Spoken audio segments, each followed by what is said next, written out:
August 29th, 2005. Hurricane Katrina struck with catastrophic force, destroying homes, businesses, and flooding our Gulf Coast facilities. Operations halted.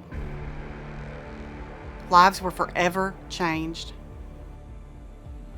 2 days after the storm, I walked into the wet dock building and saw daylight.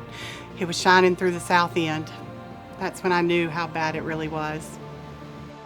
At the time, 3 Navy ships, the USS Kidd, USS San Antonio, and USS Mesa Verde, were in the water.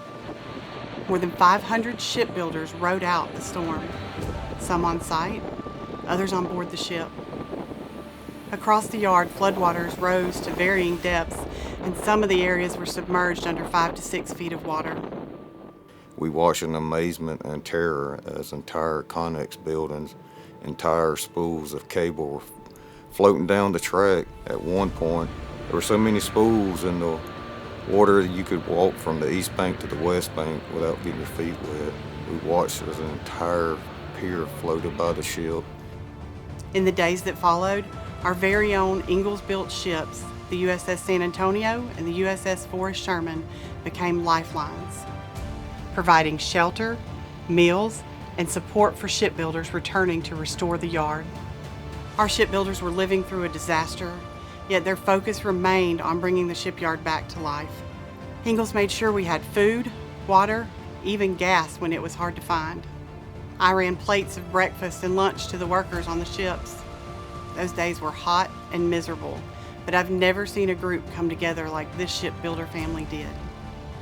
Well, everybody was working. Everybody, all departments had their own agenda, what they need to get done for their craft and for their shipyard. And there was just a lot of people doing a lot of different things.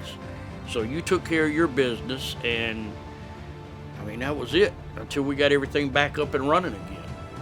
Major equipment survived. Many buildings were significantly damaged or even unusable. The Navy worked side by side with our Ingalls team, offering facilities, communications, and manpower to help us get back online. Post-Katrina brought us great devastation, but it made us Ingalls strong. And for shipbuilders to come in this shipyard and build these ships for the United States Navy after that devastation and destruction, it showed that we could come together. We could come together as a team. We can work as one and be resilient. Be resilient for the U.S. Navy. It shows our loyalty to them to come here and build these ships so they can secure the world and secure this nation and provide security for us as American citizens.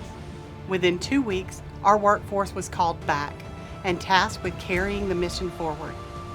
The company provided medical care, insurance help, FEMA response, and even had a Katrina cottage village for those shipbuilders who lost their homes. Ingalls was on its knees after Katrina. It substantially impacted our employees, our workforce, and our programs. And when we were spun off, everyone doubted Ingalls. The people who didn't doubt Ingalls were the shipbuilders here at the shipyard. And we went from that place to leading the success at HII, and I'm very proud of it, and I know that grit is still here at the shipyard. Through the toughest times, our mission never wavered to build the ships our Navy depends on. Since Katrina, we've delivered 35 ships, from amphibious warships to destroyers and cutters. We've invested millions to modernize and strengthen our shipyard, ensuring we're ready for the future. But our greatest strength isn't the steel, it's us, the builders. 20 years after Katrina, we remember, we honor, and we stand stronger than ever, united in our mission to do what's right for the warfighter.